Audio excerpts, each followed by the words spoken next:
Pembicara nepi kita kali ini adalah seorang pria dari Bandung. Anak bungsu dari dua bersaudara ini awalnya berasal dari keluarga yang berkecukupan. Sampai pada akhirnya karena sebuah masalah, keluarganya jatuh bangkrut dan hidupnya berubah jadi serba kekurangan.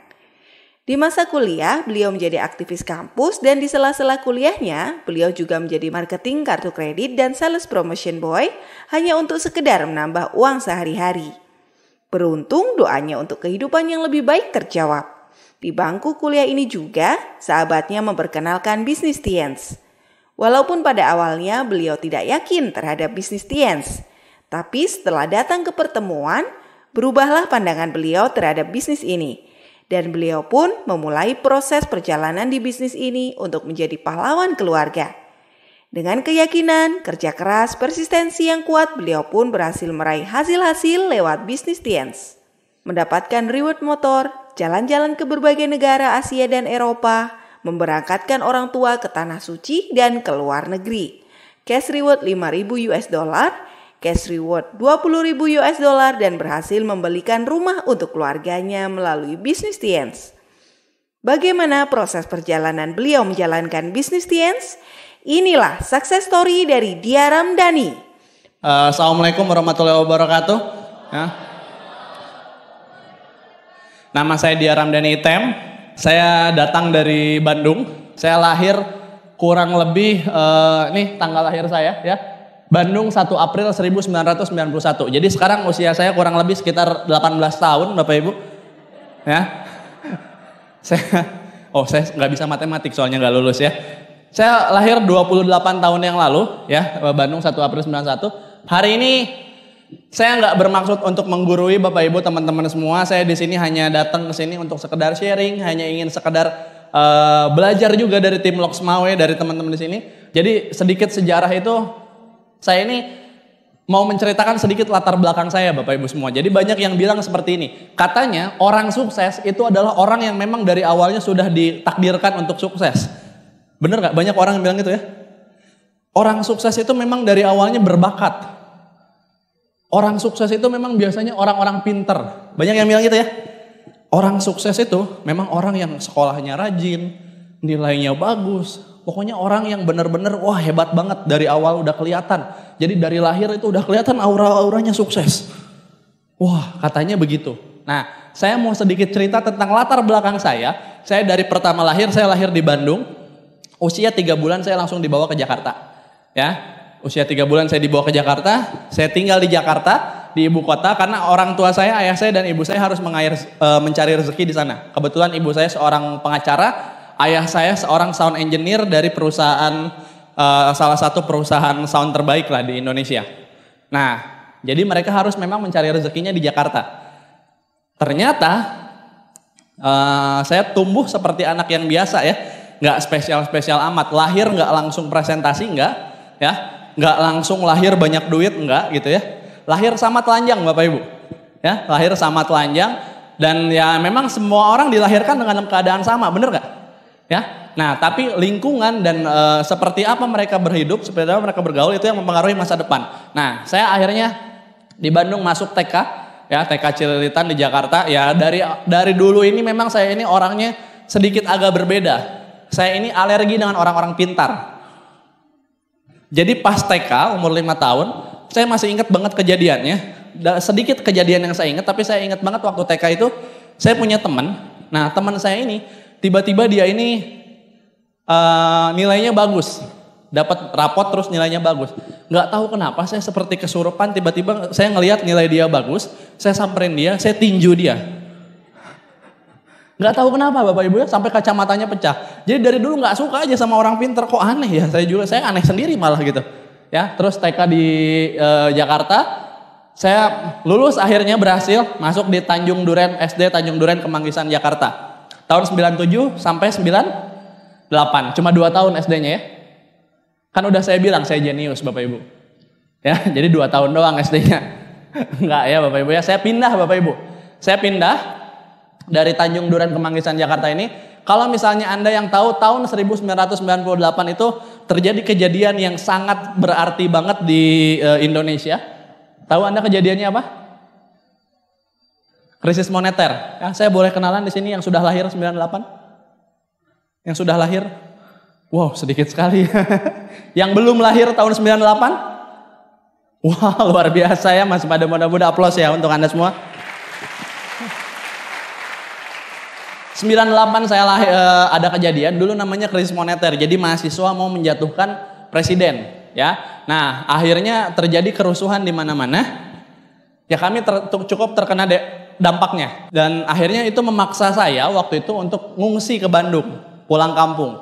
Nah, cuma karena ibu dan ayah saya memang harus tetap di Jakarta, karena memang mereka mencari rezeki di sana, akhirnya saya tinggal sama nenek saya di Bandung. Ya, saya tinggal sama nenek, jadi dari usia 8 tahun, 9 tahun, saya sudah jauh dari orang tua. Nah, di situ saya mulai mikir, apakah memang untuk dapat uang harus seperti ini ya? Ayah ibu saya itu pulang itu, karena kesibukan yang benar-benar sangat sibuk, mungkin 2 bulan sekali, kadang 3 bulan sekali mereka baru pulang. Nah, akhirnya saya benar-benar jauh dari orang tua. Yang namanya jauh dari orang tua, apa yang terjadi? Freedom ya, bebas. Gue nih gitu. Akhirnya tambah bebas karena nenek saya juga nggak bisa mengawasi, nggak pernah belajar, dan akhirnya waktu SD itu, ini prestasi saya pindah ke Bandung, SD Nilam 2 Bandung, saya berprestasi pinter, ranking 3 saat kelas 3 SD, udah cuma itu doang satu-satunya prestasi saya sampai hari ini Bapak Ibu, ya nggak pernah ada lagi ya.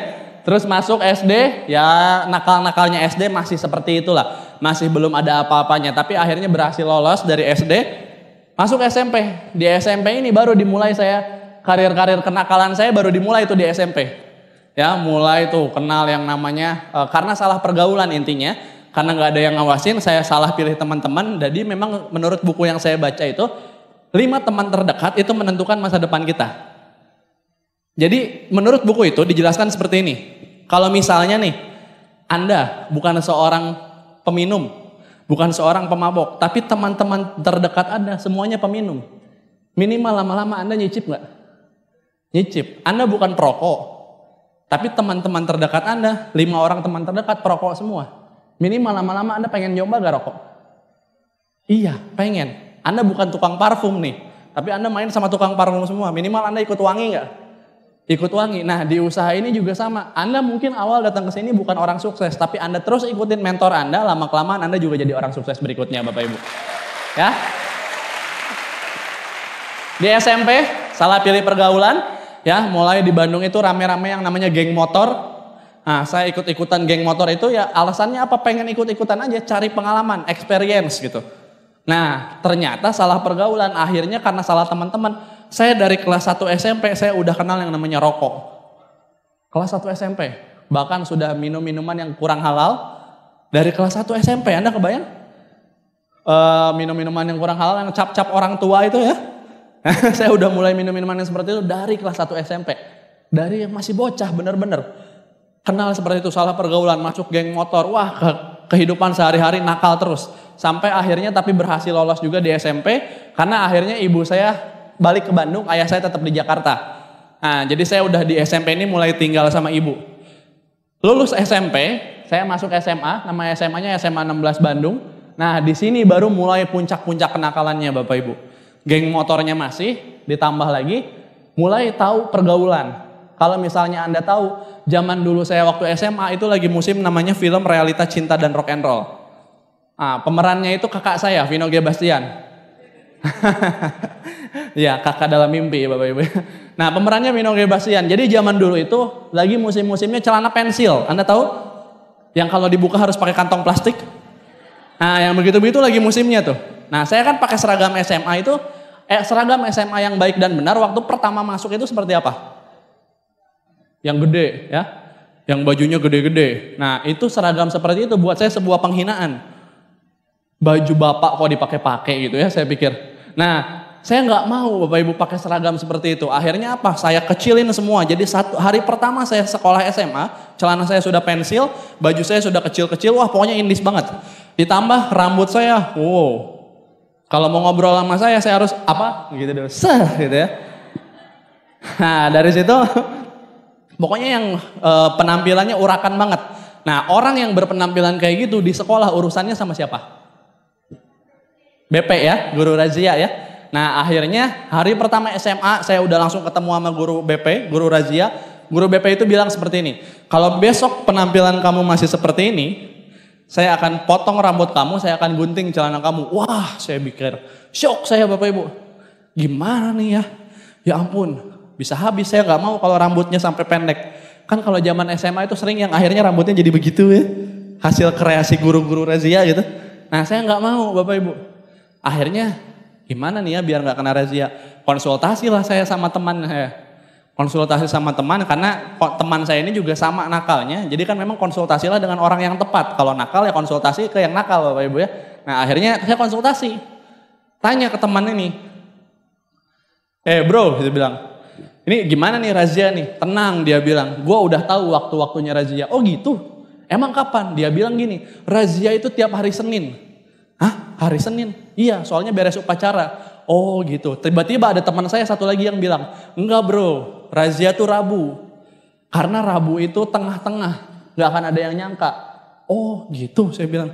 Ada satu lagi teman saya yang bilang, enggak bro, razia itu hari Jumat, karena sunnah Rasul potong rambut hari Jumat, dia bilang itu. Nah, di situ mikir saya, wah ada yang bilang Senin, Rabu, Jumat. Nah, untung saya pinter, untung saya cerdas. Saya simpulkan omongan mereka dan saya dapat kesimpulan. Oke, saya putuskan, saya nggak sekolah tiap hari waktu itu. Ya. Saya nggak pernah sekolah ya. Kelas 1 SMA itu alfa saya itu 60. Alfanya doang, belum sama surat sakit bohong-bohongan, belum sama izin bohong-bohongan. Kebayang nggak? Jadi kalau dari rumah bilangnya berangkat sekolah, pakai motor, terus udah gitu nggak tahu kemana, nanti pulang malam. Bilangnya ada tugas apa. Nah bareng berdua nih, berdua sama teman saya, sama sahabat saya. Ya, nah terus akhirnya ya kelas 2 SMA, ya saya masih nakal, masih geng motor dan lain-lain. Ya bisa dibilang masih kehidupannya nggak bagus gitu ya. Sampai akhirnya waktu kelas 2 SMA mau naik kelas 3 SMA terjadi terjadi kejadian yang sangat berpengaruh di kehidupan kami. Ibu saya, tadi pengacara, kena tipu kliennya. Nilainya lumayan, sekitar miliaran. Nilainya sekitar miliaran dan akhirnya menyebabkan apa? Menyebabkan semua aset yang kami punya harus dijual. Jadi sebelum kena tipu itu, memang kami ini dari keluarga yang sangat berkecukupan. Ya mobil ada sekitar 3-4 mobil. Terus rumah pun kami ada. Sampai kejadian itu, akhirnya semua aset kami harus dijual. Rumah dijual, mobil dijual, dan kami harus tinggal di rumah kontrakan waktu itu. Ditambah gak lama setelah itu, ayah saya terkena serangan jantung. Wah saya bilang lengkap sudah penderitaan. Ya, dan di situ saya mikir, ya Tuhan kenapa ya harus saya ya? Ya Allah, kok saya ya yang kena masalah ini? Nah, kita setiap punya masalah akhirnya selalu mengeluh ke Tuhan, benar nggak? Ya, Tuhan kok harus saya sih yang kena masalah ini? Tuhan kok saya lagi yang kena? Tapi yang aneh, kita nggak pernah mengeluh kalau lagi dikasih kebahagiaan. Contoh nih, lagi dikasih uang tiba-tiba rezeki 10 juta. Terus kita, ya Allah kok harus saya yang dapat 10 juta? Nggak pernah begitu ya? Padahal Tuhan itu selalu memberikan kebahagiaan dan kesedihan secara berbarengan. Di balik kebahagiaan itu pasti ada kesedihan dan di balik kesedihan itu tenang aja karena bahkan akan ada kebahagiaan di depannya. Nah, di situ akhirnya setelah merenung, oke, akhirnya saya mikir ini nggak bisa begini terus. Orang tua saya sudah kena tipu dan ya saya ngelihat banget perjuangan mereka kenapa benar-benar bangkrut, minjem uang kemana-mana sampai ditipu, sampai ditolak di mana-mana. Pokoknya sedih banget keadaan seperti itu. Bahkan sampai ada kejadian kami nggak pernah ada di posisi nggak bisa makan, ya nggak bisa makan. Mau makan itu nggak ada makanan karena ya hanya ada satu Indomie kami makan untuk bertiga satu keluarga. Sampai ada di posisi itu dan saya bilang, oke. Saya nggak bisa hidup nggak benar terus. Ini udah waktunya saya merubah hidup saya. Udah waktunya saya mengambil kewajiban sebagai tulang punggung keluarga. Nah tapi akhirnya waktu itu saya kan masih sekolah kelas 3. Bisa apa saya? Waktu itu ayah dan ibu saya cuma bilang, kamu sekolah aja yang benar. Papa sama mama akan usahakan yang terbaik untuk sekolah kamu. Gak usah mikirin dulu punya kerja atau apa. Nah akhirnya ya udah saya tinggalkan semua dunia-dunia yang tadi ya, yang geng motor, yang minum-minuman, ya udah saya nggak pernah lagi. Dan akhirnya saya fokus ke sekolah, luluslah akhirnya sekolahnya dan masuk saya ke satu universitas namanya Universitas Widyatama Bandung. Ya saya masuk di tahun 2009 sampai tanda tanya. Kok tanda tanya Pak? Iya, soalnya hari ini masih mahasiswa Bapak Ibu statusnya ya. Udah 10 tahun. Kalau masih dianggap sama kampusnya. Nggak tahu saya masih dianggap atau enggak. Nah, jadi yang bilang lulus 4 tahun itu pasti, oh enggak Bapak Ibu ya, saya 10 tahun nggak lulus-lulus buktinya. Nah, maksud saya cerita ini Bapak Ibu bukan saya bangga dengan kebodohan saya, bukan. Tapi maksud saya cerita ini, saya aja orang yang latar belakangnya seperti ini bisa jadi silver lion penerima reward, apalagi Anda Bapak Ibu. Harusnya jauh lebih bisa, ya. Dan kalau lihat dari cerita tadi, kita dalam hidup ini selalu ketemu ini, B, C, dan D. Apa itu? Birth, death. Ada dua hal yang pasti di dunia, di hidup ini, yaitu adalah lahir, birth, dan akhirnya nanti kita akan mati, death. Di antara kelahiran sampai kita mati, kita selalu ketemu dengan C ini. Apa itu C? C itu adalah choice atau pilihan. Setiap dari kita, setiap hari, setiap saat selalu diberikan pilihan. Mau seperti apa pilihan yang kita ambil, itu terserah kita. Tapi yang jelas pilihan yang kita ambil hari ini itu menentukan masa depan yang berbeda. 6,5 tahun yang lalu saya mengambil pilihan untuk mengambil bisnis ini. Dan hari ini hidup saya berubah. Nah, kebayang kalau misalnya 6,5 tahun lalu saya mengambil pilihan untuk tidak mengambil usaha ini. Mungkin hidup saya ya masih gitu-gitu aja. Mungkin saya lulus kuliah tapi ya jadi karyawan biasa mungkin. Saya nggak pernah tahu. Jadi kita selalu dihadapkan dengan pilihan. Dan yang paling penting adalah kita harus bisa mengambil pilihan yang tepat, mengambil keputusan yang tepat, dan masa depan yang indah menjadi milik kita Bapak Ibu ya. Nah, ini saya ya.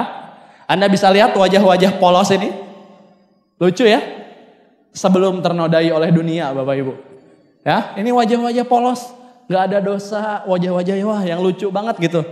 Sampai akhirnya setelah kenal dengan dunia, berubah jadi begini. Anda bisa lihat ini. Jadi, kalau ada monyet menyerupai manusia. Nah, ada nih orang yang sebelah kiri ini. Dulu waktu saya pertama kali ambil foto ini, saya ngeliat nih, wih gila gue keren banget ya. Ngerasa keren Bapak Ibu. Sekarang setiap saya lihat foto ini, gila gue jijik banget ya. Menjijikan Bapak Ibu ya, Anda kebayang lihat. Pose-pose begini, Anda lihat rambutnya. Ini. Saya ngerasa Vino G. Bastian. Tapi ternyata banyak yang bilang Andika Kangen Band Bapak Ibu. Ya, seperti itu dulu saya nih. Ini foto-foto ya madesu semua. Ya, tapi jangan salah Bapak Ibu, dari foto ini sekarang ada satu silver lion dan ada satu gold lion penerima cash reward $20,000. Ya. Nih foto di foto ini. Ini ada saya, ya, ini saya ya. Dan satu downline saya ini Pak Rocky Stefan. Hari ini Pak Rocky Stefan ini seorang gold lion. Ya. Terus ini masa-masa kuliah, yang namanya kuliah kan kena ospek Bapak Ibu ya. Dari yang tadi gondrong-gondrongan akhirnya begini nih. Berubah bentuk, jadi botak ya Bapak Ibu ya. Terus saya di kampus akhirnya, dan saya aktif di organisasi kampus. Jadi dulu ini saya menjabat sebagai Ketua Majelis Permusyawaratan Mahasiswa. Wih, keren ya namanya ya. Keren namanya, duitnya mah kagak ada Pak. Nggak ada duitnya, cuma keren doang namanya. Ya, jadi ini teman-teman saya di organisasi kampus juga. Ya, kita ini memperjuangkan hak mahasiswa, hidup mahasiswa. Pulang dompet kosong Bapak Ibu. Ya, seperti itu dulu. Jadi nggak pernah pulang ke rumah, nggak pernah pulang ke kos juga. Pulangnya kemana? Ke sekre. Sehari-hari di sekre, baju udah di sekre, apa di sekre. Hari Minggu buat kami itu sebuah anugerah. Karena tiap hari Minggu di kampus kami itu ada gedung serbagunanya, terus ada undangan. Suka ada undangan, sewa buat nikahan dan lain-lain. Nah itu buat kami sebuah anugerah Bapak Ibu. Kami tinggal ambil batik, kami turun. Terus kami makan Bapak Ibu. Nah ini orang-orangnya nih, pelaku-pelakunya. Ya mungkin beberapa dari Anda kenal nih di foto-foto ini. Sekarang ada 2 silver lion, ada 2 gold lion Bapak Ibu. Ya dari foto ini. Nah jadi ceritanya akhirnya saya kuliah seperti biasa, saya berteman sama teman-teman saya. Sampai akhirnya, nah ini sahabat-sahabat saya ini, sahabatan dari tahun 2009 Bapak Ibu ya. Sahabatan dari tahun 2009 sampai akhirnya di tahun 2013 di kuliah itu, saya masih ingat satu kejadian di kampus kami itu sedang marak beredar kabar kabar yang kurang enak. Jadi kabarnya ini, penjual peninggi badan sedang berkeliaran di kampus kami. Ya. Dan ada kabar belakangnya. Hati-hati, jangan ketemu mereka. Kalau ketemu gak lama Anda jadi penjual peninggi badan juga katanya. Wah, saya pikir berarti ini modus zombie terbaru. Ya, zombie nih kayaknya bahaya gitu ya. Nah, akhirnya pokoknya hati-hati. Jadi saya dan kawan-kawan saya ini emang orang yang sangat anti dengan bisnis seperti ini pada awalnya. Ya, karena orang tua saya pernah menjalankan bisnis yang serupa dan buat saya bisnis seperti ini aneh, Bapak Ibu. Bawa-bawa kantong kresek, bawa-bawa produk, datang-datang ke seminar, buat saya aneh gitu. Nah, di kampus kami lagi terdengar gosip bisnis ini lagi menyebar. Wah, saya bilang siaga satu nih. Kampus harus diamankan. Jangan sampai virus peninggi badan ini tersebar. Apalagi ke organisasi kampus. Wah, bahaya saya bilang. Nah, sampai akhirnya waktu itu posisinya saya itu lagi dekat sama wanita, ya. Bukan lagi dekat, udah pacaran, baru aja pacaran. Jadi setelah 21 tahun hidup, akhirnya ada juga yang mau sama saya, Bapak Ibu ya. Hidup. Nah, walaupun akhirnya saya dan dia hari ini harus pisah. Kenapa? Karena memang kami waktu itu beda keyakinan. Beda keyakinan. Ya, jadi saya dan dia itu beda keyakinan. Saya yakin sama dia, dia nggak yakin sama saya, Bapak Ibu.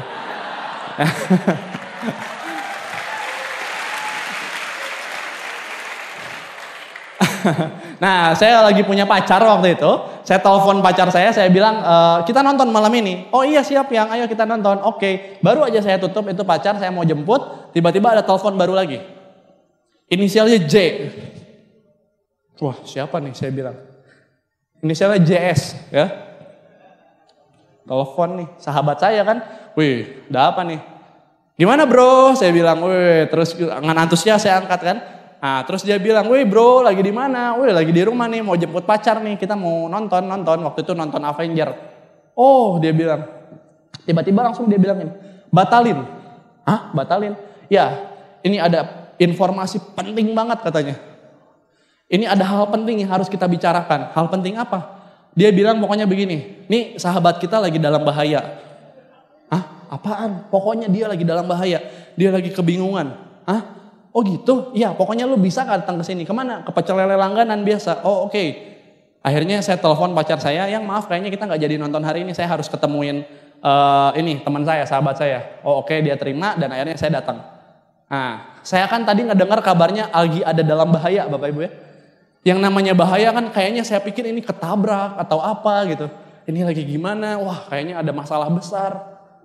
Ternyata saya pas datang dengan muka-muka cemas, saya lihat mereka lagi duduk tuh di pecel lele itu. Mereka ngelihat saya, terus hehehe dia. Hehehe. Datang juga loh dia bilang. Ah, saya bingung ya. Ada apa ini saya bilang? Gimana? Ada masalah apa? Udah, lu pesen aja dulu katanya. Lu pesen dulu, pokoknya apapun yang lu mau makan lu pesen katanya. Gua yang bayar, wih gaya banget. Biasanya orang ini kemana-mana saya bayarin. Dia beli mie double aja pinjem ke saya duitnya. Mie goreng double. Akhirnya bener ya dibayarin ya. Iya, makan dulu saya, setelah perut kenyang baru kita akhirnya ngobrol. Gimana bro, ada masalah apa? Ini masalah bahaya banget dia bilang. Ini bener-bener menyangkut masa depannya teman kita nih, si Bagja ini. Oh gimana ada masalah apa? Jadi Bagja ini katanya, sekarang ini lagi bingung. Dia mau memulai bisnis. Hah, bisnis? Oh bagus dong, saya bilang iya. Tapi dia gak mau bisnis sendirian. Hah, terus gimana? Ya dia mau ngajak partner. Nah kebetulan gua ini katanya lagi ada peluang usaha yang bagus. Peluang usaha apa? Nih dia keluarin. Bek. Kalsium dan zinc. Pas saya lihat langsung, wah benda haram satu ini nih keluar nih. Wah dia udah jadi zombie saya bilang. Bahaya ini ada zombie. Apa bisnisnya? Ya ini kita jualan peninggi badan, kita jalanin bisnis ini. Pokoknya akhirnya malam itu saya dipresentasi Bapak Ibu. Dipresentasi dan saya bilang waduh gila lu. Masa lu bukannya kita negatif sama bisnis gini. Udah dia cuma bilang gak perlu negatif. Gak perlu gengsi. Gengsi gak bawa kita kemana-mana. Lu lagi pacaran kan, lu butuh duit kan, ayolah jalan. Pada dasarnya saya ini orangnya memang gak enak nolak. Dan yang pengundang saya ini hobinya memang maksa. Jadi saya nggak berhenti, terus saya belum bilang iya, dia terus aja. Akhirnya ya udah saya terpaksa bilang oke, siap, join gua. Oke, dia bilang kapan mau mulai? Nanti dikabarin lagi. Wah, Ada yang begitu ya? Jadi dia bilang, oh siap, dia bilangnya. Besoknya ketemu lagi, gimana jadi join? Siap, nanti dikabarin lagi. Kapan mau mulai? Nanti dikabarin lagi, santai saya bilang. Terus tiap hari ketemu di kampus saya bilang seperti itu. Sampai akhirnya ada satu kejadian, dia udah bosen mungkin dengan jawaban nanti dikabarin lagi. Dia gak tanya lagi mau ngajak join. Yang dia tanya akhirnya waktu itu seperti ini. Bro, hari Jumat malam. Bro, malam ini ada acara. Gak ada, saya bilang. Kenapa emang? Punya duit gak 10.000? Wah 10.000, wah udah mau minjem duit saya bilang nih. Punya lah 10.000, kenapa? Enggak, udah lu ikut gua, kita having fun malam ini. Wah having fun Bapak Ibu. Di bayangan saya, di otak saya having fun itu untuk anak yang tinggal di Bandung Bapak Ibu. Having fun kami itu ya begitu. Yang musik ya, yang DJ begitu, wah banyak cewek-cewek begitu. Nah saya di bayangan udah, wih having fun 10.000 doang. Ayo saya bilang ya. Having fun kapan lagi Bapak Ibu ya? Modal 10.000. Oke, kalau gitu ketemu nanti malam setelah beres kuliah. Oke, sore. Nah akhirnya saya kuliah dulu, dia juga kuliah. Beres kuliah, sore kita ketemu di parkiran. Nah terus dia bilang, saya mau bawa motor. Dia bilang, bro, gua gak mau lu capek. Lu gak usah bawa motor. Lu naik aja di belakang. Biar gua yang bawa motor. Wah dia bilang begitu. Wah saya bilang malaikat sekali nih teman saya ini. Udah mah ngajak having fun. Terus udah gitu gak mau saya bawa motor, gak mau saya capek. Oh oke, saya bilang. Motor saya simpen kampus, saya bareng sama dia pakai motor berdua. Nah terus bener nih kita ke tempat, saya udah antusias. Wih having fun saya. Udah antusias banget. Di Bandung ada yang namanya Jalan Sulanjana. Jadi Jalan Sulanjana itu memang kumpulan tempat-tempat, yaitu hiburan malam anak-anak muda Bandung gitulah. Wah saya bilang bener nih ini memang ke Jalan Sulanjana. Nah saya bilang pas ngeliat kanan kiri, wih musiknya udah kedengeran tuh dari luar. Duk stak. Wih saya senang banget. Wih having fun malam ini ya. Ternyata tempat yang satu dilewat. Wah dilewat saya bilang. Mungkin yang depan. Dia lewat lagi. Oh mungkin yang depan lagi tuh. Yang depan memang ada yang bagus tuh. Dilewat lagi Bapak Ibu. Sampai habis Jalan Sulanjananya akhirnya benar-benar dilewat. Dan akhirnya dia bilang, oke bro nih kita belok ke sini udah sampai. Lah mana having funnya saya bilang. Kita nyampe ke salah satu tempat kecil, ada ruangan kecil, itu toko baju sebenarnya, tapi toko baju itu ada ruangan kecilnya yang kapasitasnya sekitar 15-20 orang gitu lah, 30 orang gitu. Nah, diajaklah saya ke dalam situ. Waduh, saya bilang, apa nih? Udah, pokoknya lu nggak bawa motor kan, nggak bisa kemana-mana kan? Dia bilang, ya udah ikut aja sama gua. Wah, ternyata memang strategi saya nggak boleh bawa motor, Bapak Ibu ya, biar nggak bisa kemana-mana. Ya udah, saya terpaksa ikut sama dia. Saya masuk. Nah, saya ngelihat orang-orang pakai jas, pakai batik. Wah, saya langsung bilang, oh lu mau ngajakin saya makan lagi di kondangan gratis ya? Saya bilang, oh bukan katanya, ini seminar yang akan merubah hidupmu. Wah, bijaknya luar biasa Bapak Ibu. Di situ saya langsung baca, oh ini seminar pembodohan nih. Seminar zombie saya bilang. Wah bahaya, kalau nggak segera keluar saya kena virus peninggi badan lama-lama saya bilang. Di situ akhirnya saya ngobrol lagi tapi udah nggak bisa kemana-mana. Ya udah saya terpaksa duduk di sana. Saya duduk di belakang ya tengah-tengah agak belakang. Nah mulailah acara jam 7 malam. Saya masih ingat banget MC-nya tuh dipanggil Bapak Ibu. MC-nya dipanggil. Kalau nggak salah namanya Bapak siapa ya. Pokoknya saya lupa. Dipanggil lah MC-nya. Mari kita sambut Bapak ini. Nah MC-nya lari dari belakang. Kalau tadi kan MC-nya anggun luar biasa kayak yang profesional ya. Ini MC-nya lari dari belakang. Mic-nya mic yang kabel. Lari dia dari belakang, selamat malam Bandung, di tengah-tengah buah, jatuh Bapak Ibu, pas banget di sebelah saya, jadi saya bilang, kaget Bapak Ibu ya.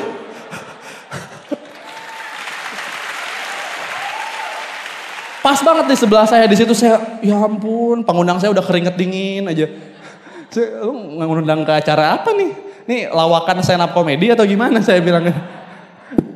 Jatuh ya yang namanya profesional, jatuh tinggal berdiri aja terus lari lagi gitu biasa ya. Ini dia enggak Pak, dia jatuh terus dia enggak berhenti teriak. Sampai bangun lagi jadi selamat malam Bandung. Terus ke depan dia. Tuh ngomongnya udah pokoknya nanti handphone matikan, yang nggak mati orangnya berarti nanti dompetnya tipis, wah nggak akan sukses. Wah saya bilang apa pula ini seminar gitu. Nah, cuma waktu itu saya udah kesel, saya udah malas, saya udah nggak merhatiin. Itu acaranya jadi namanya OP. Bagi Anda yang pertama kali hadir nanti cari tahu ke pengundangnya acara yang namanya OP. Nah, hanya sedikit, hanya kecil, hanya sekitar 15-20 orang yang datang. Saya nggak perhatiin, saya nggak ngerti silver, gold, platinum, apa saya nggak ngerti. Yang saya cuma ngerti adalah kapan saya bisa keluar dari ruangan ini. Itu doang yang saya ngertiin. Nah, sampai akhirnya ada yang impact terakhir. Ada yang ngomong terakhir dipanggil waktu itu Bronze Lion, Pak Jamal Mirdad. Pak Jamal turun ke impact. Nah, waktu itu saya bersyukur saya tetap di tempat duduk walaupun saya nggak suka acaranya. Karena di akhir saya dapat magic moment. Pak Jamal akhirnya bilang seperti ini. Setiap dari kita pasti selalu berdoa untuk kehidupan yang jauh lebih baik. Benar? Benar nggak? Benar ya? Nah, Pak Jamal bilang seperti itu. Dan Pak Jamal bilang, apakah mungkin Tuhan menjawab doa kita secara langsung? Kayaknya nggak mungkin. Ya, siapa yang tadi pagi dapat WA datang ke Gor Arun, ada acara bagus banget, tertanda Tuhan, mungkin nggak? Nggak mungkin ya. Tuhan itu tidak pernah menjawab doanya langsung, atau enggak Anda lagi di pinggir jalan tiba-tiba ngedengar suara angin, yes. Mungkin nggak? Nggak mungkin, bener.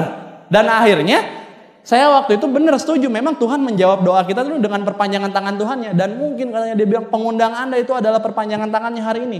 Dan mungkin suara saya sedang dipakai untuk mengetuk hati Anda. Kalau Anda berdoa dengan kehidupan yang lebih baik, mungkin ini jawabannya. Saya mikir, iya. Selama hidup saya keluarga bangkrut, saya memang selalu berdoa pengen kehidupan yang jauh lebih baik. Saya pengen mengangkat harkat, martabat, dan derajat orang tua saya. Dan mungkin ya memang benar ini bisnisnya kayaknya nggak masuk akal. Tapi pikir-pikir kenapa nggak kita coba dulu? Kan benar ketahuan orang-orang yang suksesnya ada, orang-orang yang berhasilnya ada. Saya mikir di situ. Ya udahlah kita coba. Ditambah Pak Jamal ngomong seperti ini di akhir. Nah di Bandung katanya ada berapa mobil? Atau sekarang saya tanya deh ke Anda. Di Lok Semawe ada berapa mobil? Banyak nggak? Apakah 100? 1000 lebih ya, mungkin puluhan ribu atau mungkin ratusan ribu. Nah Pak Jamal bilang seperti itu, dan hari ini saya omongkan ke Anda, kalau ada banyak mobil di kota ini, terus dosa apa Anda sampai Anda nggak punya satu pun? Saya mikir iya juga ya, gua kemana-mana pakai motor, bahkan motornya Mio warna biru, dan itu sering diperkosa sama bertiga. Ya, diperkosa sama bertiga kemana-mana. Saya, Pak Julian Sina, sama Pak Oleh waktu itu. Bertiga. Saya kecil tapi yang berdua ini gede-gede. Sambil di jalan pakai motor kita sukses gak ya sampai gitu. Teriak-teriak. Kayaknya gak ada masa depan kita ini gitu. Kemana-mana bertiga pakai motor. Seperti itu kita dulu. Saya mikir ya iya juga ya. Akhirnya di situ saya ngambil keputusan, oke, gua coba.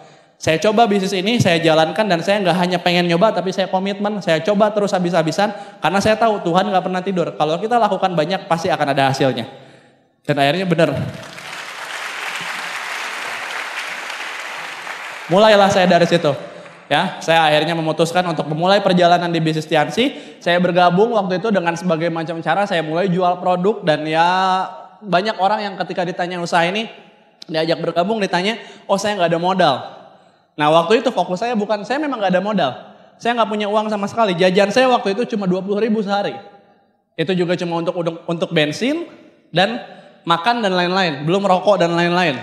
Nah untuk jalanin bisnis gak ada modal. Tapi yang saya pelajari adalah orang sukses kelebihan satu cara untuk sukses.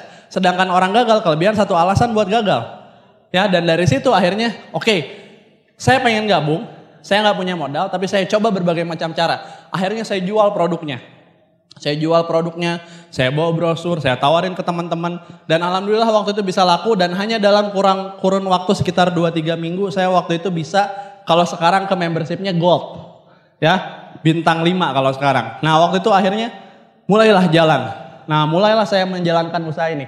Dan ternyata memang benar-benar setelah saya jalankan usaha ini, wih luar biasa, susah. Nah ternyata gak gampang nawarin produknya. Susah, ya. Terus presentasi nggak ada yang mau. Di mana-mana hina Bapak Ibu. Nggak gampang, nggak ada yang mau. Jadi memang saya ini daftar namanya ini teman-teman seangkatan saya angkatan 2009 di Widya Tama dan teman-teman seangkatan saya, dan karena saya organisasi kampus saya cukup eksis di angkatan. Ya. Dan di bawah angkatan cukup eksis. Nah, akhirnya apa?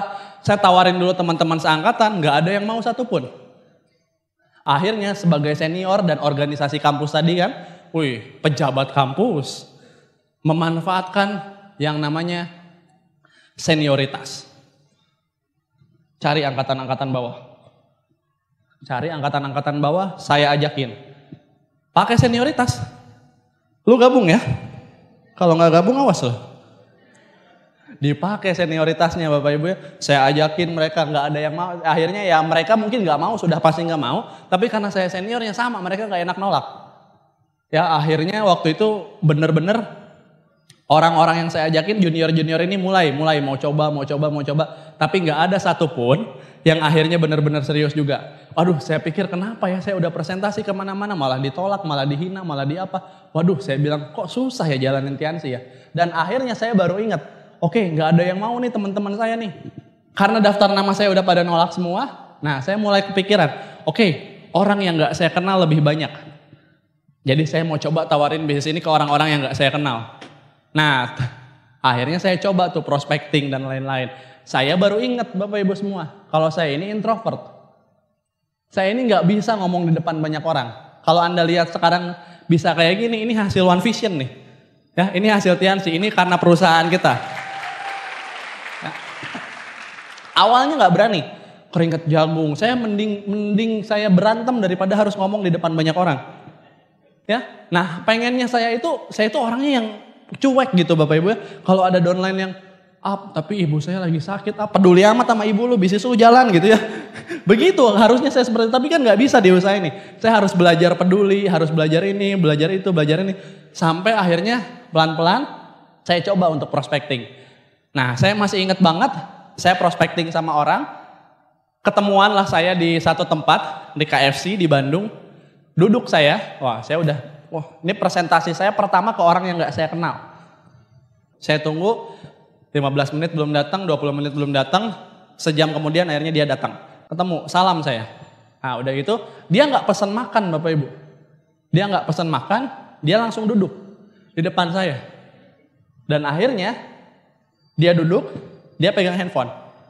Saya pun sama pegang handphone. Dan 1 jam berlalu saya dan dia cuma tatap-tatapan doang. Saya nggak tahu mau ngomong apa. Saya nggak tahu mau presentasi apa. Saya nggak tahu, pokoknya saya terlalu malu. Harus ngomong apa nih saya ya? Ya Allah, saya cuma dia tatap-tatapan gitu. Terus akhirnya dia nanya ke saya seperti ini. Bro katanya, apa bisnisnya kayak gimana? Oh iya bro, sorry. Nih, jadi ini kerja di mana? Baru basa-basi di situ ya. Kerja di mana? Oh kerja di sini. Nah jadi bisnisnya gini. Ini pokoknya ada bisnis perusahaannya dari Cina ya keren banget. Ya jelasinnya susah sih, nanti aja datang ke OP hari Minggu. Oh gitu. Jadi gimana? Ya udah nanti aja lah datang ke OP hari Minggu. Oh gitu dia bilang. Ya udah terus gimana sekarang? Pulang. Ya udah pulang. Gabung nggak akhirnya orangnya? Enggak. Sampai hari ini nggak tahu entah di mana orang itu ya. Tapi di situ akhirnya saya punya pemikiran, oh gitu doang ya presentasi. Ternyata gampang. Setelah saya belajar, yang penting nyoba dulu ternyata. Dari situ akhirnya saya mulai bombardir, hajar, saya presentasi kemana-mana. Memang awalnya salah, tapi dari kesalahan itu diperbaiki, dan mulailah jalan usahanya. Dan ya jalankan mulai ada hasil, seenggaknya makan udah gak pecel lele lagi. Makannya udah bukan di pinggir jalan lagi nih, udah bisa kafe gitu.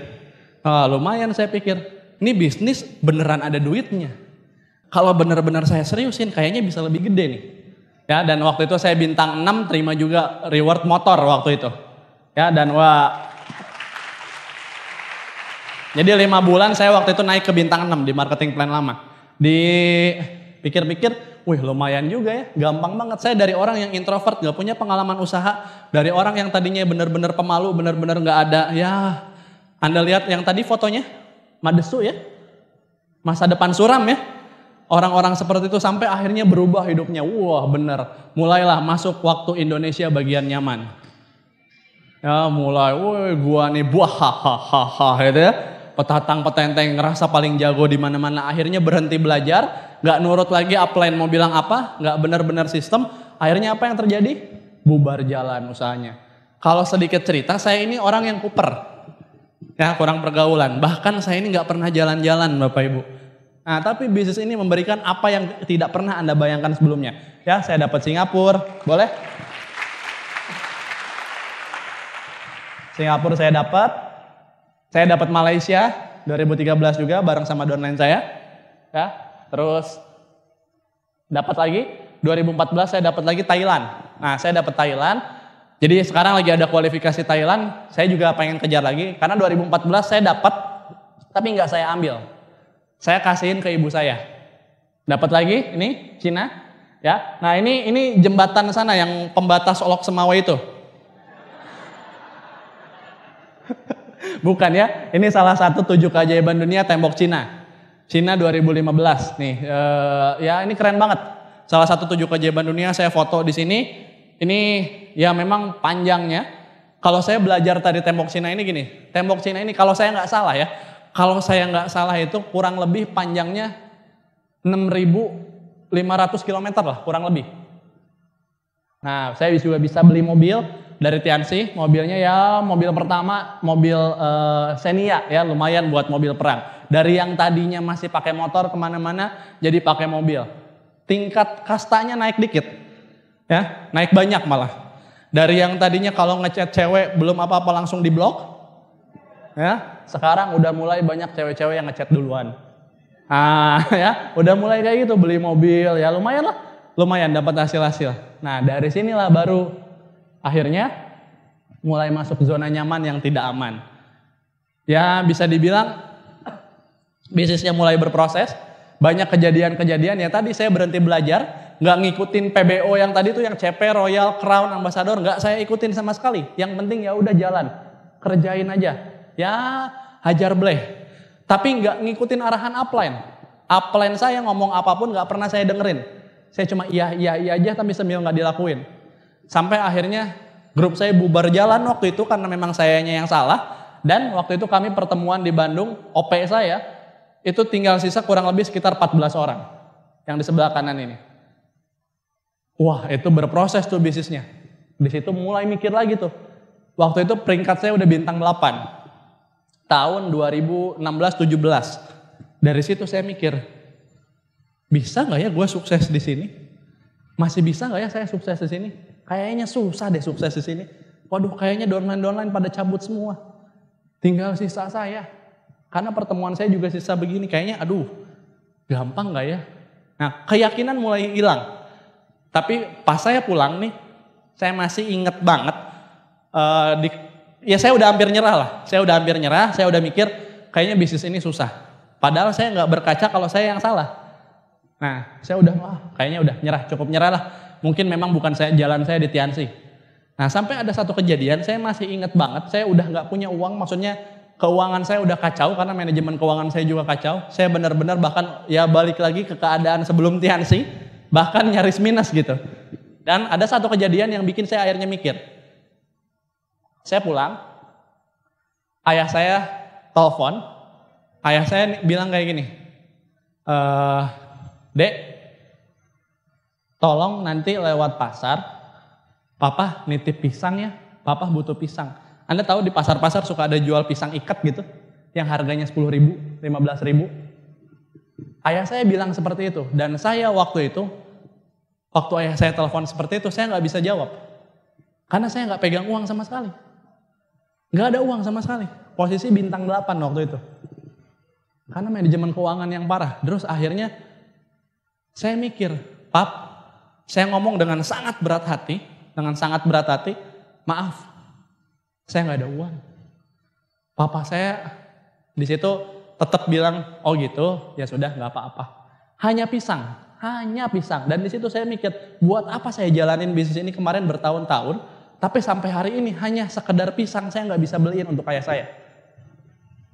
Di situ akhirnya saya mikir, sudah terlalu banyak orang yang tahu saya Tianxi, sudah terlalu banyak orang yang mengharapkan menggantungkan impiannya di saya, dan orang tua saya pun itu sudah menjadi tanggung jawab saya. Di situ akhirnya saya benar-benar berpikir kalau saya nggak bisa terus-terusan seperti ini. Dan akhirnya saya ambil komitmen lagi, saya jalankan lagi dan saya mikir, oke, ini keadaan udah hancur, keadaan udah benar-benar ya nyaris susah gitu ya. Tapi saya harus bangkit. Saya nggak bisa berlama-lama di sini. Saya lihat keadaan rumah, kadang orang tua ini ya makan seadanya, keadaan orang tua kita yang benar-benar tidak terjaga. Dari situ saya mikir nggak boleh. Saya harus komitmen lagi, saya harus bangkit lagi dan saya harus jalankan lagi usaha ini. Ketika saya komitmen untuk menjalankan lagi bisnis ini nggak langsung tiba-tiba sukses, enggak. Tapi justru memang harus berproses ulang. Saya tinggal mengulang lagi, saya jalankan usaha ini, saya berproses lagi, saya presentasi lagi, saya bangun home meeting, bangun pertemuan, saya ketemu lagi orang-orang baru dan terus jalanin, ya balik lagi. Saya nggak pernah menuntut hasil.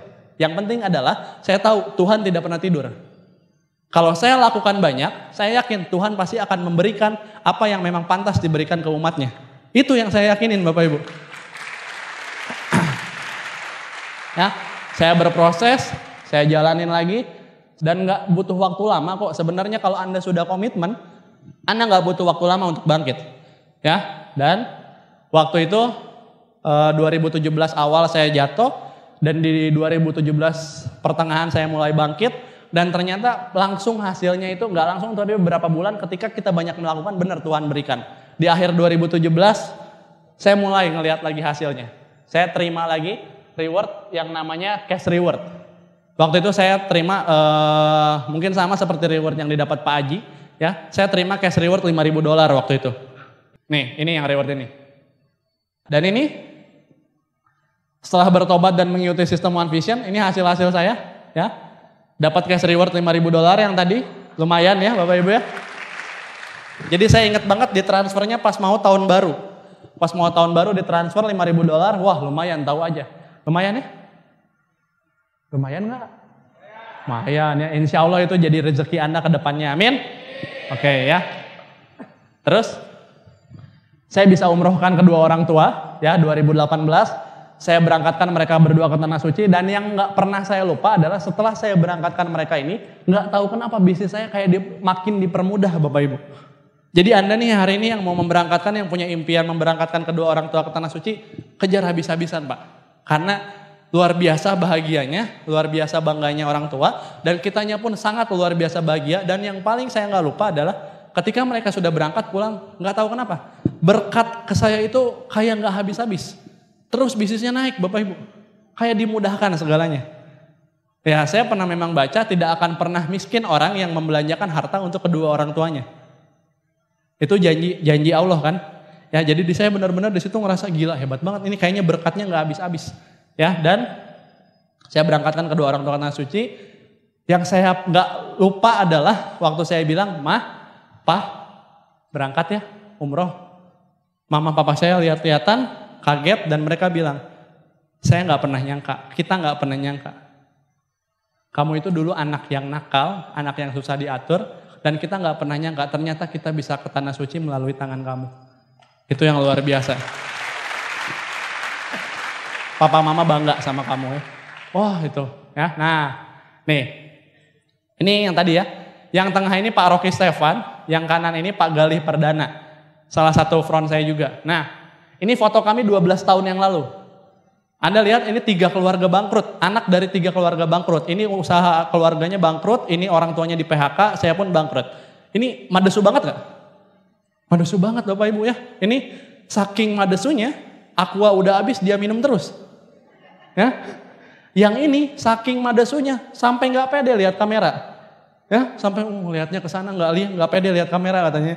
Nah ini 12 tahun yang lalu kita nggak pernah mikir, yang kita ingat adalah masa depan kita kayak gimana ya.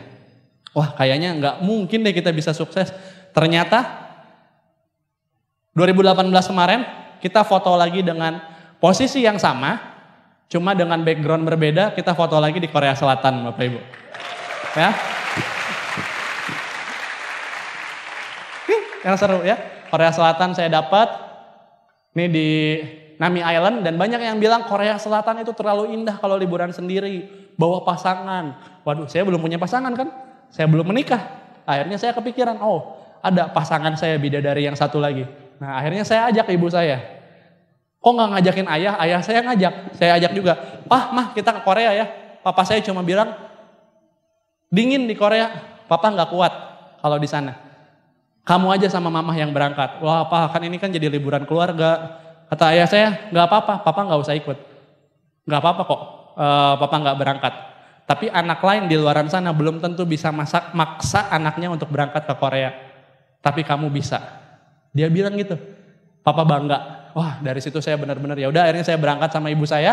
Dan apa ya? Saya liburan bareng ke Korea sama ibu, sama mama saya dan ngeliat banget dia di sebelah saya duduk masang seat belt.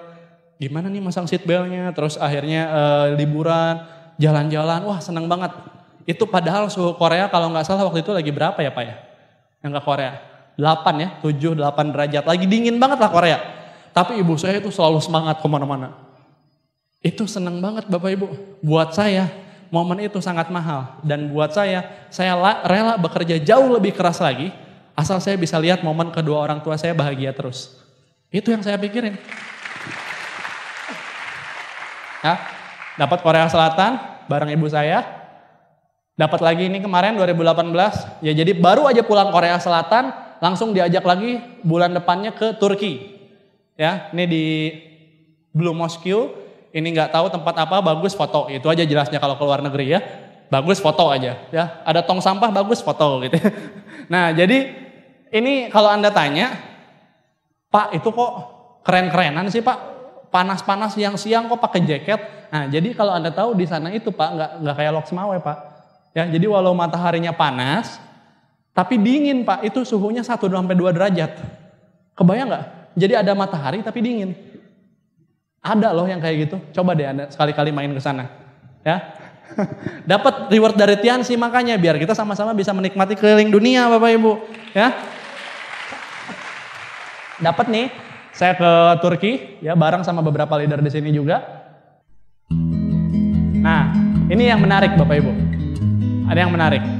Ini foto yang diambil 1 minggu sebelum pengumuman saya terima reward 20.000. Jadi cash reward 20.000 US dollar itu kandidatnya ada banyak. Tapi yang dapat cuma akan 10 orang. Jadi akan ada beberapa orang yang memang tidak akan dapat. Nah, seminggu sebelum pengumuman, Pak Jul panggil saya sama Pak Rocky.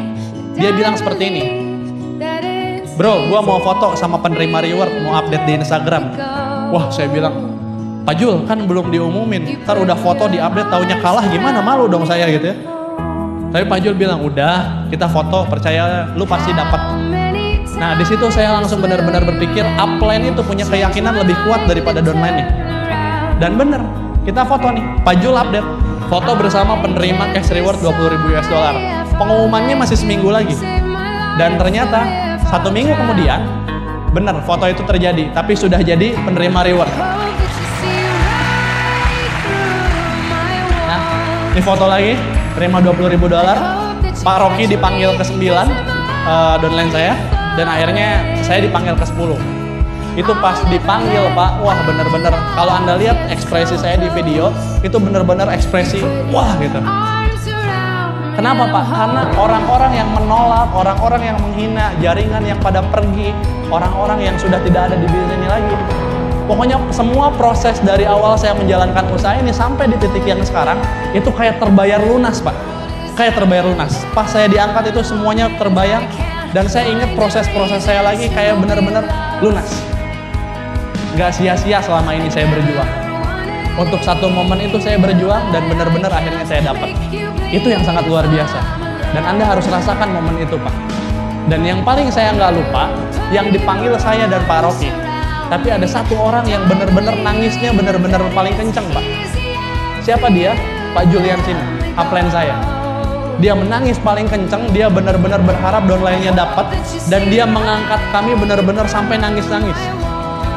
Dan di situ saya berpikir ini orang yang sering dulu kita zolimi gitu ya, orang yang sering kita nggak baca chatnya, orang yang sering kadang kita nggak angkat teleponnya, adalah orang yang paling peduli dengan kesuksesan kita.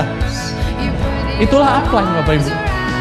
Di situ saya berpikir, oke, mulai hari ini saya akan jauh lebih besar lagi, mulai hari ini saya akan jauh lebih besar lagi di Tianxi, saya akan kejar lagi reward-reward berikutnya. Dan akhirnya saya dapat $20.000. Bukan masalah uangnya Bapak Ibu ya, ini uangnya kalau uangnya ini ya kurang lebih transfer sekitar 260 jutaan lah kalau di total. Ya uangnya segitu, tapi bukan masalah uangnya. Bahkan ya hari ini Pak, penghasilan saya mungkin untuk tembus ke uang segini ya hanya dalam waktu ya 2,5 bulan bisa lewat gitu. Tapi ketika nama saya dipanggil jadi penerima reward itu bener-bener nggak terlupakan. Best moment ever.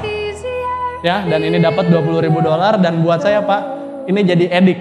Ya, Tianxi selalu mengadakan reward-reward tiap tahun dan dulu saya hanya duduk di belakang dan saya hanya berpikir ngelihat penerima reward tahun 2013 saya mikir, bisa nggak ya saya jadi kayak dia? Ya udahlah, saya coba dulu. Dengan modal percaya, dengan modal belief, yang dulunya hanya nonton di belakang, akhirnya namanya dipanggil berdiri di panggung. Begitu pula dengan Anda.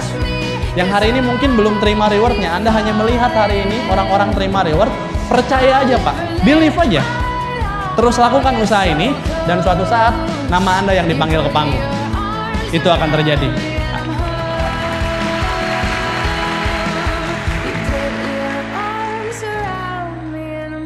Ya, nah ini yang terbaru, ya saya bangun rumah.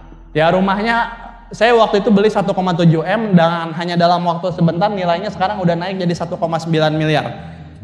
Rumahnya 1,9 miliar dan ini mobil yang baru saya beli lagi ya, saya beli pakai expander dari yang tadi Xenia saya ganti jadi expander dan ya di sini saya baru ingat. Jadi saya marketing mobil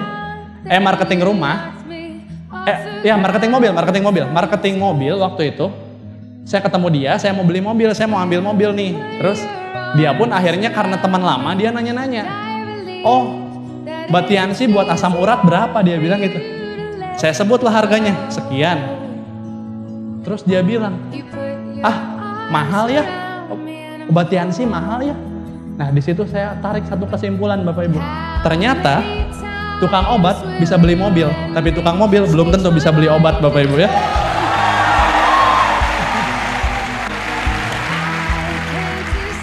Dan yang terpenting adalah ini yang saya dapetin ini ya, rumah dan mobil bukan duit orang tua ya. Ini 100% dari bisnis ini, bisnis yang merubah hidup saya dan bisnis yang mungkin suatu saat pun akan merubah hidup Anda ya. Dan kebebasan waktu yang saya syukurin satu lagi, kebebasan waktu ini yang mahal Bapak Ibu. Kalau uang di mana-mana kita bisa cari, tapi kebebasan waktu itu nggak banyak. Karena ketika kita kerja di luaran, banyak ada bos, nggak bisa kita izin kapanpun.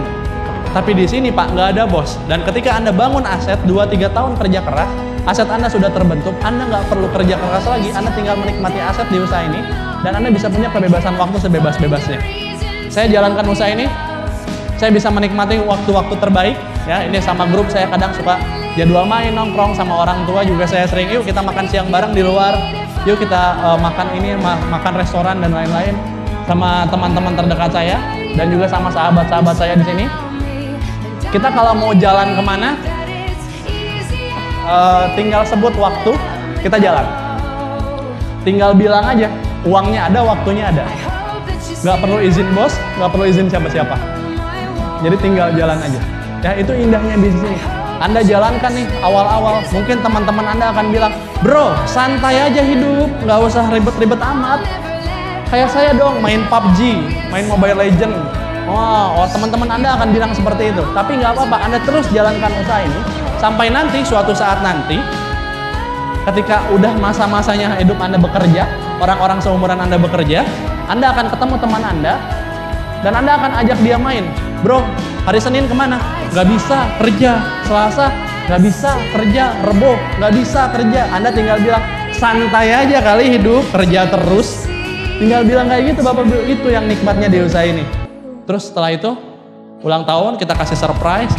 Udah dari situ langsung gak pakai Bapak Ibu, jalan yuk kita kemana? Ke daerah pegunungan, kita cari villa-villa. Nah, sewa villa tuh lumayan, sekali sewa kurang lebih habis ya 10 jutaan lah habisnya. Tapi nggak perlu izin siapa-siapa, tinggal langsung jalan.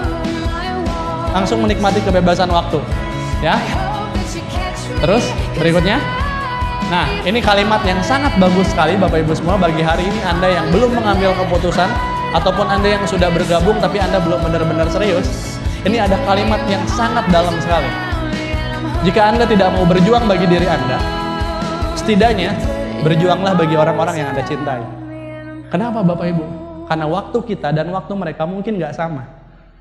Kita tahu yang namanya orang tua biasanya dipanggil duluan. Dan ketika mereka dipanggil duluan dan kita belum melakukan apa-apa, itu akan jadi penyesalan terbesar seumur hidup kita. Dan saya nggak mau itu. Dan saya juga nggak mau Anda semua mengalami itu. Jadi Bapak Ibu hari ini yuk benar-benar kita serius di usaha ini. Kita benar-benar maksimalkan bisnis ini.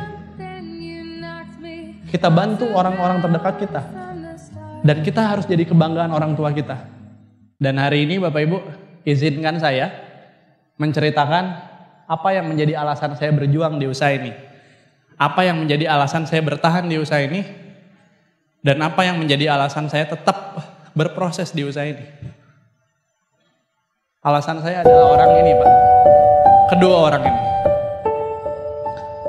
Ayah dan ibu saya. Buat saya Pak, mereka adalah orang tua terbaik yang ada di dunia. Saya memang lahir di keluarga yang kami mengalami masalah dan kurang beruntung, bangkrut.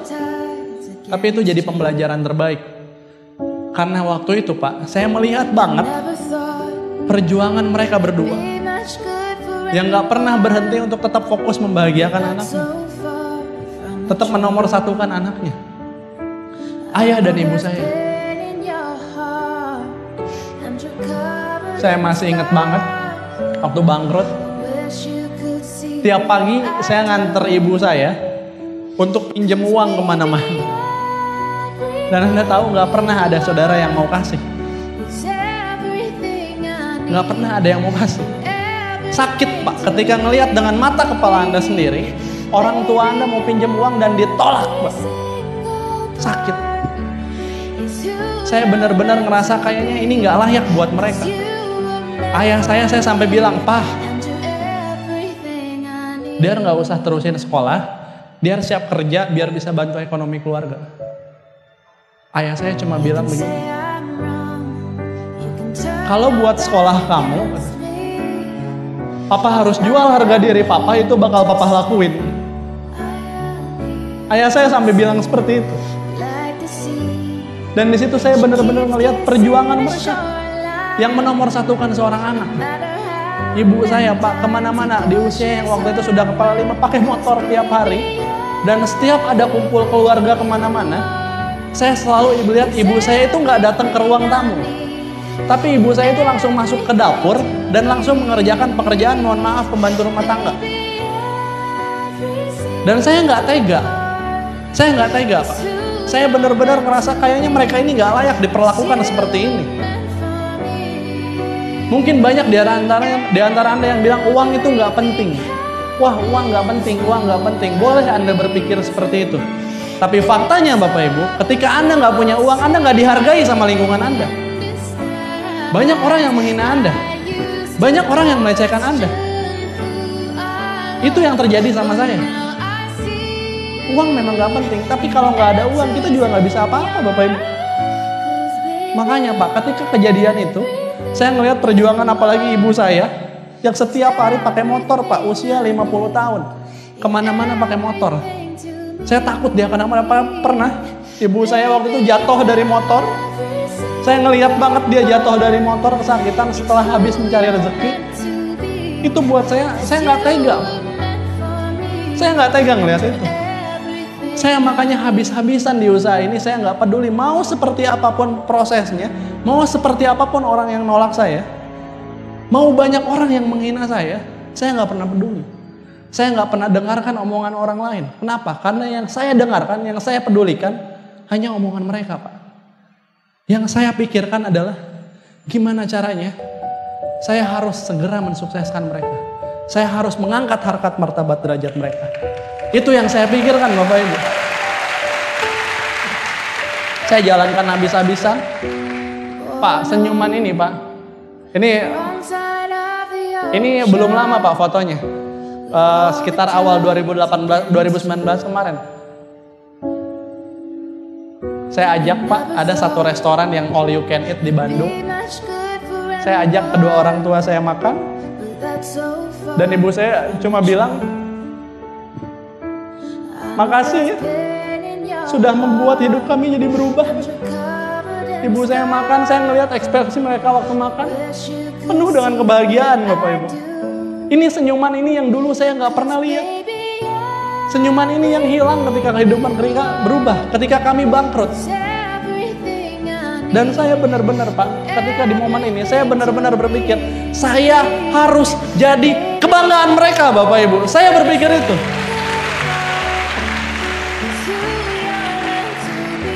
Saya bahagiakan mereka.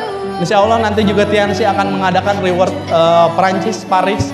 Dan saya juga udah nazar, saya pengen mengajak mereka juga jalan-jalan ke Paris, Perancis. Dan foto yang kanan ini waktu ulang tahun ibu saya.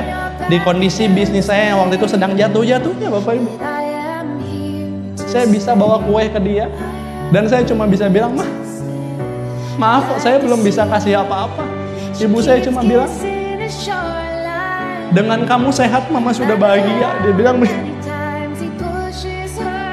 Dan saya tahu Pak, saya berjuang di usaha ini untuk mereka. Dan saya tahu hari ini Anda juga punya orang-orang yang ingin Anda bahagiakan. Anda juga punya orang-orang yang ingin Anda henangkan, ingin Anda bahagiakan, ingin Anda umrohkan, ingin Anda angkat harkat martabat derajat mereka. Saya yakin Pak, Anda semua punya orang-orang seperti itu. Coba bayangkan foto ini adalah foto kedua orang tua Anda. Ayo Pak, gak penting omongan orang di luar sana seperti apa. Sudah gak ada waktu kita main-main lagi dengan hidup ini Pak. Kita gak pernah tahu kapan mereka diambil. Kalau mereka diambil dan kita belum melakukan apa-apa, itu akan jadi penyesalan terbesar yang ada di hidup kita. Jangan sampai itu terjadi. Jalankan usaha ini Pak. Niatkan dalam hati Anda, lewat usaha ini, saya akan bahagiakan orang tua saya. Lewat usaha ini saya akan naik hajikan orang tua saya. Lewat usaha ini saya akan belikan rumah terbaik untuk orang tua saya. Niatkan dalam hati Anda seperti itu. Dan Tuhan akan mengiringi jalan Anda. Tuhan akan mempermudah jalan Anda di usaha ini. Saya tahu prosesnya nggak akan mudah. Pasti akan ada proses. Saya nggak bilang Anda gabung dan jalannya akan mulus-mulus saja. Enggak Pak. Pasti akan ada proses banyak yang harus Anda lewati. Anda nggak ambil usaha ini pun nggak apa-apa Pak. Tapi pada intinya adalah kesempatan akan selalu datang pada Anda. Orang tua Anda umurnya terus bertambah. Waktu kita dengan orang tua semakin berkurang. Ayo Pak, habis-habisan di usaha ini. Kita jalankan usaha ini. Kita ambil keputusan yang tepat. Untuk siapa? Untuk mereka Pak. Untuk orang tua kita. Untuk orang-orang yang kita cintai. Sudah terlalu banyak yang mereka berikan ke kita. Pertanyaannya, apa yang sudah kita berikan kepada mereka? Jangan main-main lagi dengan hidup. Kesempatan hari ini sudah datang Pak. Tuhan sudah memilih Anda untuk duduk di tempat duduk ini. Tidak ada larangan kalau Anda misalnya tadi mau pulang, tinggal pulang. Tapi kenapa Anda tetap bertahan di tempat duduk ini? Karena mungkin Tuhan sedang menggunakan suara saya untuk membuat Anda mengambil keputusan. Ambil usaha ini, kita habis-habisan. Hari ini, tanggal 7 Juli 2019, ini adalah harinya Anda. Hari ini adalah hari Anda di mana Anda memulai usaha ini. Hari ini adalah harinya Anda yang dimana akan menjadi hari bersejarah buat Anda semua. Yang suatu saat nanti Anda akan bilang, berkat pertemuan 7 Juli 2019 Vision Seminar Loksmawe, hidup saya hari ini berubah 180 derajat. Itu yang akan terjadi dengan Anda Bapak Ibu. Dan hari ini Bapak Ibu semua, saya tahu Pak, ada yang belum bergabung. Anda yang belum bergabung, ambil keputusan yang tepat. Lakukan bisnis ini. Lakukan apa yang pengundang Anda ajarkan. Dan saya tahu di sini juga banyak yang sudah mulai berproses, sudah mulai jalan. Saya tahu perjalanan Anda tidak mudah. Banyak dari Anda yang mungkin ditolak Bapak Ibu. Banyak dari Anda yang jaringannya rontok. Banyak dari Anda yang jaringannya pada pergi Bapak Ibu. Banyak dari Anda yang melewati banyak proses.